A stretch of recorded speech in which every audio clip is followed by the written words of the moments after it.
მოგესალმებით მეგობრებო, მინდა მადლობა გადაუხადო ყველა იმ ადამიანს, ვინც ხარ დაგვიჭირა ამ არჩევნებში, ბრწყალებში არჩევნებში, რა თქმა უნდა.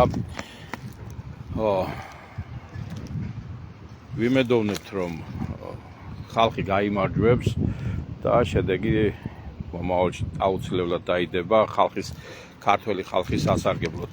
მე ახლა ჩემს ლაივს წერ სასამართლოს ეზოდან. აქ ვიმყოფებით, როგორც მოგეხსენებათ, კახი-კალაძის წინააღმდეგ საჩელი ქონდა შეტანილი. რა თქმა უნდა, პირველმა ინსტანციამ უარი გითხრა დაკმაყოფილებაზე, ვინ მოხსნიდა ახლა, ვინ გაუბედავდა კახი-კალაძეს.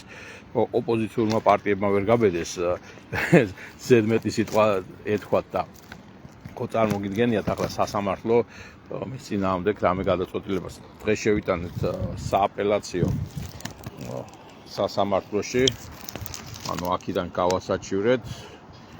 არ დაიწყოთ, დღეს კვირა არისო. ანუ საარჩევნო დავები, კვირა შაბათი არ ითვლება, ყველა სამუშაო დღეაში და ნებისმიერ დროს შემოგვაქვს ხოლმე საჩივრები. ასე რომ კიდევ აძლევთ იმ ოპოზიციურ პარტიებს იმის საშუალებას, რომ ჩაერთონ მესამე პირებად და დაგვიდგნენ გვერდში ჩვენი მოქალაქეების მოსყიდვაში ბრალდებული კახი-კალაძის წინააღმდეგ. ხვალ იქნება უწყებათა შორის კომისია იუსტიციის სამინისტროში. იქ ჩვენ დაყენებული ქონდა საკითხი გიჩთან დაკავშირებით, რადგან სასამართლომ უარი გითხრა იმ მოტივით, რომ თურმე უფლებამოსილი პირები არ ვიყავით ჩვენ, გაგვესაჩივრებია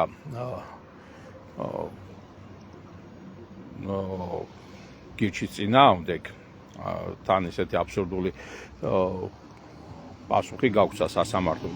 მე ავტვირთავ შემდგომში ამ გადაწყვეტილებებს და ალბათ მთელი საზოგადოება გაიცნობს რა გარიგებაში იმყოფება გირჩი ხელისუფლებასთან. ახლა არჩევნებიდან გამოჩნდა ეს ყველაფერი.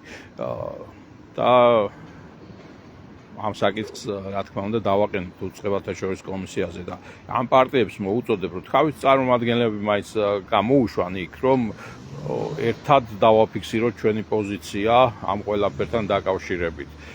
შემაჯამებელი სხდომა იქნება იუსტიციის სამინისტროში.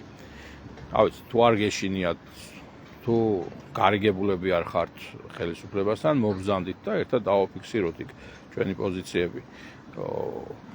რეალურად რა მოხდა ამ არჩევნებზე, კულისებს მიღმა რომ საუბრობთ და ჭორაობას ემსგავსება ის ყველაფერი, რომ ასე გაყალბდა, ისე გაყალბდა, და ოფიციალურად დააფიქსირეთ პოზიციები. დიდი მადლობა, დროებით დაგემშვიდობებით. შემდგომში კიდევ ჩავერთვები და რა თქმა უნდა ჩემს პოზიციას დავაფიქსირებ. ასევე გუშინ მომხდარ ფაქტთან დაკავშირებით ვიტყვი იმას, რომ ყოველგვარი ძალადობა დასაგმობი არის, რა თქმა უნდა. მაგრამ საქმე ის არის, რომ როდესაც პროვოცირებას ახდენს ხელისუფლების წარმომადგენლები ამ ყველაფრისას, პასუხი ვის უნდა მოეთხოვოს. რა თქმა უნდა იმ პროვოკატორებს და პროვოკატორები დღეს მთავრობაში ზიან. კარგით, მადლობა.